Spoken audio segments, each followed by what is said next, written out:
अध्यात्म विज्ञान कोई धर्म या संप्रदाय नहीं है, ये स्पिरिचुअल साइंस है जो कुदरत के कानून पर आधारित है। ये विज्ञान पूरे ब्रह्मांड के सभी रहस्यों को उजागर करता है और जीवन के सभी पहलुओं को समझने के लिए एक नई दृष्टि देता है।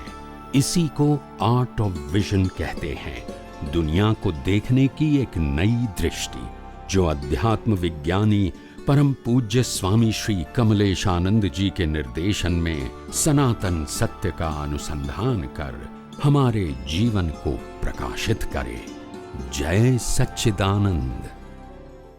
जब जब समाज में आफत आती है और समाज में ऐसे 5-10 लोग ऐसे भी हैं जो पूरे समाज को, राष्ट्र को गुमराह कर रहे हैं और कोर्ट का कानून उसको कुछ कर सकते नहीं है, तो समाज में ऐसे क्रांतिकारी लोग पैदा होते हैं कि एक व्यक्ति के लिए इतने सारे लोगों को गुमराह करके संघर्ष करना, झगड़वाना, मरवाना, हिंसा करवाना, ये बात अच्छी नहीं है। मेरे को तो एक बार मरना है, 2 बार तो, मगर मैं इतना कर सकूं कि जो 10 व्यक्तियों के आधार से ये गलत काम पूरे समाज और राष्ट्र में हो रहा है, मैं 10 को मार के 11वीं गोली मेरे को मालूम, तो इतिहास भी नहीं समझ में आया। इतिहास क्या हो गया? अभी कोर्ट कचहरी चलेगी, लोग 10 को मार दिया, लास्ट में मैं मर गया, अभी किसके ऊपर केस होगा? बोलते नहीं है, मगर समाज में क्या हो गया? सवाल हो गया। इसको कहते हैं क्रांतिकारी। समझ में आया? वो अपने स्वार्थ के लिए, स्वार्थ में करता है, वो एक अलग बात। समाज के लिए, राष्ट्र के लिए करता है तो ये धर्म हो गया। खुद के लिए कहा करेगा तो वो अधर्म हो जाएगा, अपने स्वार्थ के लिए। तो बात ऐसे होते हैं, तो ऐसे महापुरुष जन्म नहीं लेते हैं, ऐसे ऐसे महापुरुष समय समय पे आके राष्ट्र और संस्कृति की रक्षा करने के निमित्त बनते हैं। इसी समाज में से होता है, वो व्यक्ति आता है ऐसा नहीं है।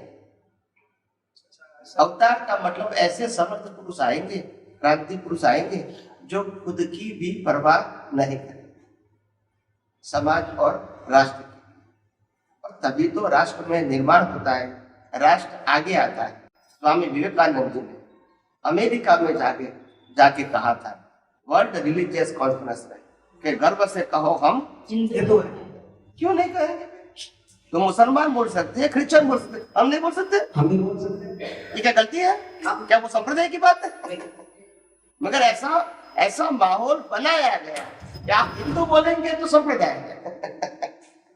हिंदू बोलना भी डर की बात है, गुनाह हो गया है। ऐसा बनाया गया है, नहीं बनाया गया था, और फिर हम डर गए, तो फिर क्या हो गया?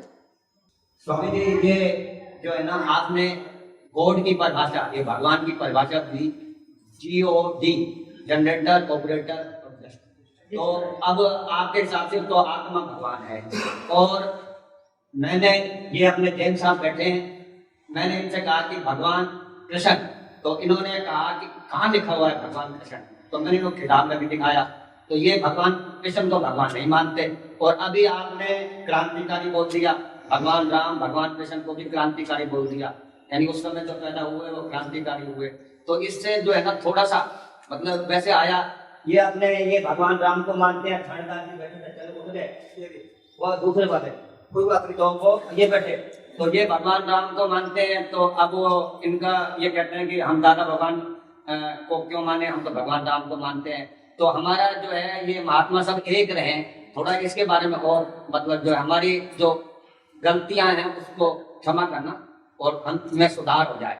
आपने जीवन में पैदा होने के बाद अभी तक अलग अलग समय पे अलग अलग मंच पर से ये सुना होगा कि माँ बाप से बड़े कोई भगवान नहीं होते हैं। ऐसा आपने सुना होगा, पढ़ा होगा, यस और नो? और सभी के माँ बाप भी अलग अलग हैं।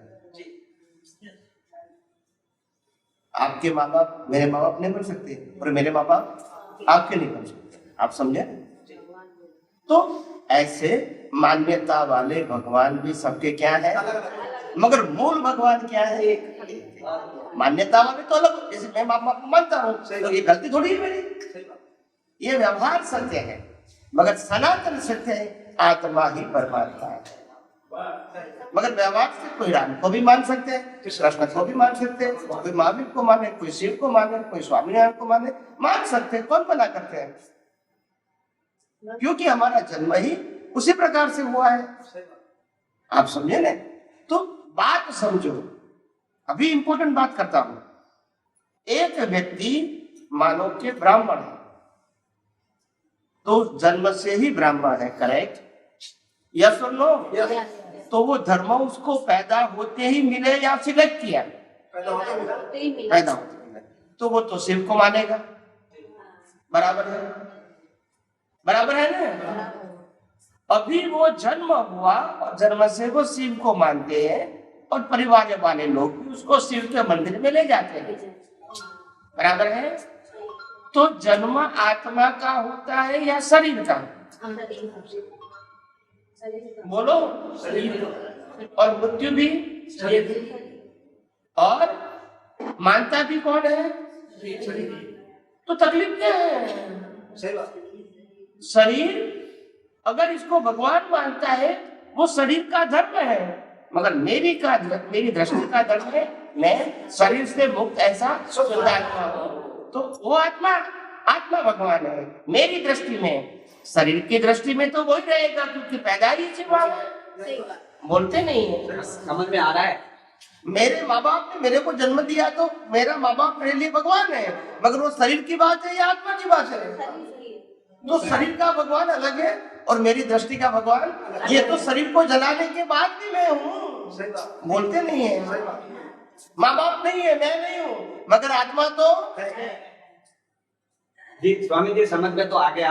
जैसे हम जो अब तक ये समझ रहे थे कि गा के दादा गीत पद को स्थिर करो, तन मन जगमग कर दो। इस तन मन शरीर को भी तो भगवान बनाना है, नहीं बनाना?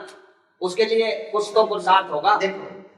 देखो सिंपल बात यह है कि शरीर किसी का अविनाशी नहीं होता है, शरीर किसी का कुदरती कानून के बाहर नहीं होता है, और शरीर देना, चलाना, अंत लाना, वो सभी शरीरों का कंट्रोलर कुदरती था, है और रहेगा। और शरीर भगवान बनाना मतलब वो तो कुदरत का है। तुम बनाओ ना बनाओ मतलब क्या है? तुम कौन बनाने वाले हो? कुदरत जैसा करेगा। देखो सिंपल बात, ये शरीर के प्लेयर है। पहली बात तो मैंने कल भी कहा था, अगर आपने ध्यान से सुना है, शरीर प्लेयर है। प्लेयर समझते हैं? मैंने कल भी कहा था, प्लेयर का मतलब टीवी, प्लेयर का मतलब मोबाइल, प्लेयर का मतलब कंप्यूटर। वो अपनी मर्जी से नहीं चलता। समझ में आ गया? प्रोग्राम के मुताबिक चलेगा। तो ये शरीर भी प्रोग्राम के मुताबिक, पिछले अवतार के कर्मों के प्रोग्राम से ये शरीर, और प्रोग्राम खत्म हो गया तो शरीर को बोलते नहीं है। स्वामी जी मन बुद्धि के अनुसार, पिछले जन्म के मन बुद्धि के अनुसार ये शरीर मिला, जिससे क्रोध मान माया लोभ राग द्वेष पैदा हुए। अब आपके सनातन सत्य के अनुसार या अकरम विज्ञान के अनुसार अब जो मन बुद्धि कार्य करेंगे वो उसके अनुसार कार्य करेंगे, तो ये शरीर भी भगवान बनता जाएगा। यानी आपके संग रहने से भी शरीर भगवान, आप भगवान स्वरूप हो, तो आपके संग रहने से निश्चित रूप से भगवान बनेंगे। देखो पहली बात ये है, मानना न मानना एक अलग बात होती है, और जो वास्तविकता है वो अलग बात होती है। देखो शरीर किसी का भगवान न था, न है, न रहेगा, मगर हाँ व्यक्तिगत रूप से हम एक आदर्श पुरुष के रूप में सांप्रदायिक दृष्टि से भगवान मान सकते हैं। मगर शरीर किसी का महान नहीं हो सकता है। शरीर कर्मों के भुगतान के लिए ही होता है, और शरीर कुदरत का ही रहेगा।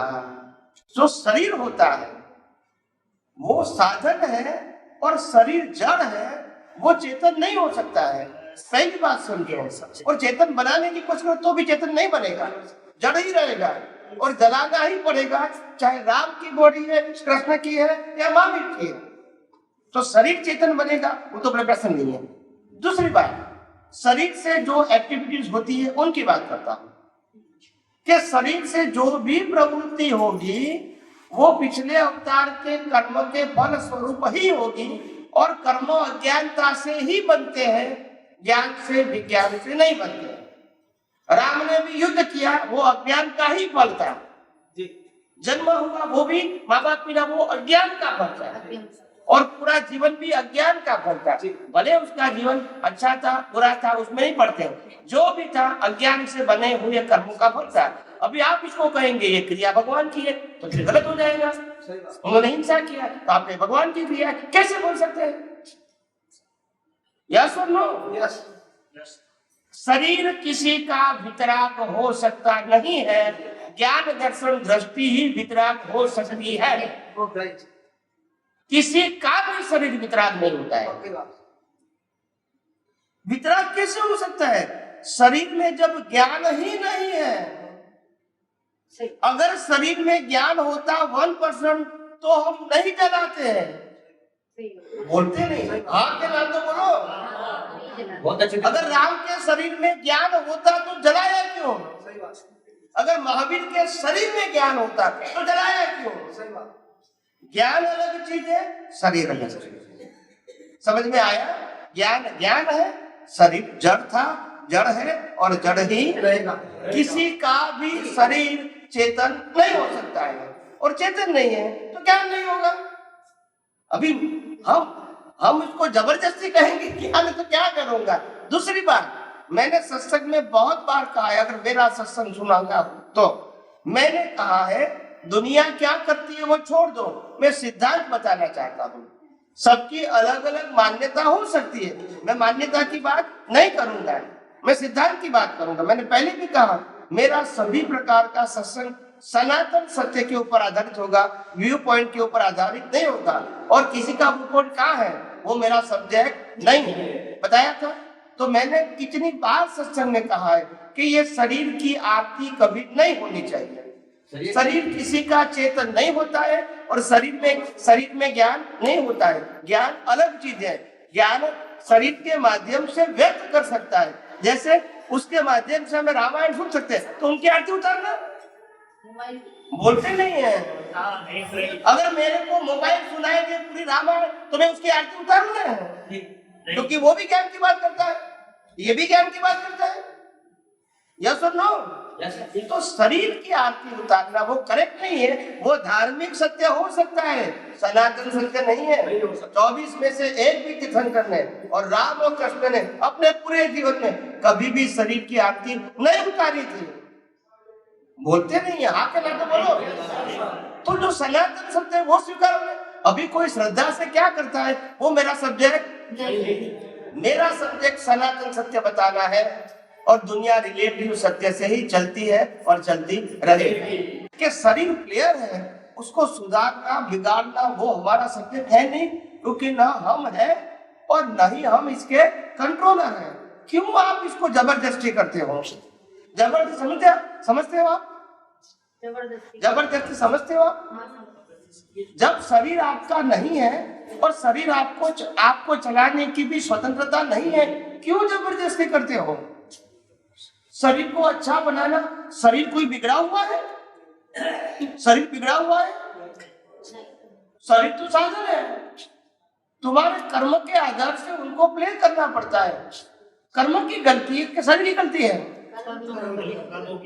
और तो शरीर को सुधारना है, बार बार शरीर को सुधारना है, शरीर को ज्ञानी बनाना है, शरीर को अच्छा बनाना है। पूरा था ही कहाँ? ये माइंड कभी रागद्वेष कर सकती है? ये माइंड कभी अच्छा बुरा कर सकती है क्रिया? तो ये जड़ है, ये भी जड़ है। हमको जड़ को ही सुधारना है। क्या बताए? सुधरेगा? वो बिगड़ा ही नहीं है। तुम्हारे कर्म के वजह से उनको ये व्यवहार करना पड़ता है। चोरी शरीर करता है वो गलती नहीं है। आपने चोरी करने की भावना किया था वो गलती है। शरीर तो प्ले करता है, बोलते नहीं है। और शरीर कुछ भी नहीं करेगा तो इसको जला देते हैं, बोलते नहीं है। जला देंगे, सही है। तो क्रिया करना उनके पास कोई ऑप्शन नहीं है, ये तो जला देंगे। भाव करना तो भाव करना तो कर्म है, वहां तक कोई जलाएगा तभी तो उसका रोल है। कर्म है तो उसको करना ही पड़ेगा, उनके पास चॉइस। और जब आयुष्य कर्म खत्म हो गया तो उसको जलाना ही पड़ेगा, वो भी उनके पास चॉइस। जिसके पास चॉइस भी नहीं है उसको तो अच्छा बना, बुरा था ही कहाँ। शरीर अच्छा बुरा नहीं होता है, तुम्हारे कर्म अच्छे बुरे होते हैं और शरीर के माध्यम से प्ले होते हैं। समझ में आया? राम के शरीर को अच्छा बनाओ, रावण के साथ युद्ध नहीं करो, इसके परिवार को नहीं मारो, बोलते नहीं है। महाभारत नहीं करो, कृष्ण भगवान के शरीर को अच्छा बनाओ, अर्जुन के शरीर को अच्छा बनाओ, पूरे कौरवों की सेना, कौरवों के परिवार को खत्म मत करो, ऐसा करना है। जो अभी अंतर है, अभी सोच सोच के बोलेंगे, एक वाक्य में नहीं बोलेंगे, लंबा लंबा बोलेंगे। उन्होंने एक वाक्य में गलती है तो नहीं बोलेंगे। इतना सारा बताता हूँ फिर भी दिमाग में क्यों नहीं जाता है?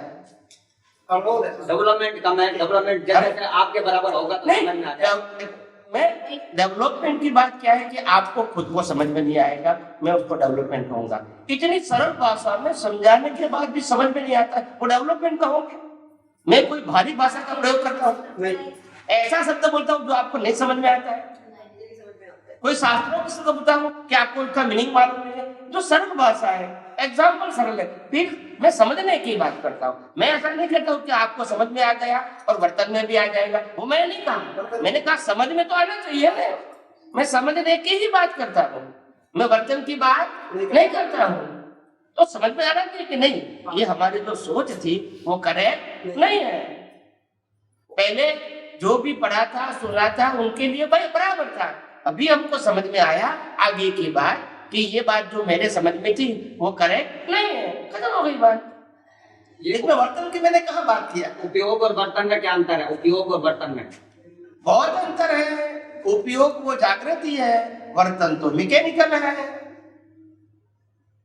बोलते नहीं है, सही बात। जागता हूँ वो भी क्रिया है, ऊँगता हूँ वो भी मगर जागृति नहीं है, जरूरत भी नहीं है। समझ में आया? मैकेनिक, ये पंखा चलता है जागृति की जरूरत है, ये गाड़ी चलती है जागृति की जरूरत है, गाड़ी की जरूरत है, तो ये गाड़ी तो है। ये बाहर की कार पेट्रोल से चलती है, ये पंखा पावर से चलता है, और ये मशीन जो है हवा पानी खुराक से चलता है। बोलते नहीं है? समझ में आ रहा है? उपयोग दृष्टि से बताया ना आपने, दृष्टि अलग चीज है और शरीर अलग चीज है। तो दृष्टि तो तभी रहेगी जब शरीर रहेगा, ये आप नहीं बता रहे इसके बारे में। यानी शरीर ही नहीं हो तो दृष्टि कहाँ से रहेगी? भैया शरीर कंपल्सरी मिलता है कि ऑप्शन है? कंपल्सरी। तो फिर नहीं मिलेगा क्यों बोला आपने? और फिर अगला शरीर नहीं मिलेगा क्यों बोला? आपने पहले बोला था कि आगे शरीर जो है ना उसका, जैसे यहाँ तक डेवलपमेंट इस शरीर का हुआ, आगे फिर आपका शरीर का डेवलपमेंट होता है, फिर अगला शरीर मिलेगा और अगला शरीर का डेवलपमेंट होता है। अजी नहीं तुम बोलते हैं फिर वापिस भूल जाते हो। अपने दादा भगवान ने कहा था कि मेरे करोड़ों जन्म हो गए, इस व्यवस्थित शक्ति को लाने में करोड़ों जन्म निकल गए। वो ज्ञान दर्शन की बात है कि शरीर की बात है? ज्ञान दर्शन की बात है। ज्ञान दर्शन में शरीर वो अगला शरीर, तुम्हारा प्रश्न शरीर के ऊपर है। अगला जो शरीर मिलेगा वो अगला ज्ञान दर्शन ही तो होगा। यानी और से अगला शरीर मिलेगा और ज्ञान दर्शन उच्च कोटि का होगा, और अगला शरीर मिलेगा उससे ज्ञान दर्शन उच्च कोटि का होगा। वो ज्ञान दर्शन का उच्च कोटि होगा, शरीर का होगा उच्च कोटि। ज्ञान दर्शन का तो कौन मना करता है? उसके हिसाब से शरीर मिलेगा नहीं मिलेगा? वो तो कंपल्सरी कहते हैं, मिलेगा कंपल्सरी कह दिया बात नहीं। तो शरीर मिलेगा ना, तो उसकी तरफ तो बढ़ रहे हैं, उसके तरफ भी तो बढ़ रहे हैं। लाखों लोगों की हिंसा करने वाले को भी शरीर मिलेगा, और कोई की हिंसा नहीं करेगा तो भी शरीर मिलेगा। शरीर मिलना कोई ऑप्शन नहीं। जब अज्ञानता से कर्म बनाए राग द्वेष के तो शरीर मिलना ही है। करोड़ों की हिंसा किया तो नरक गति में भी शरीर तो मिलेगा।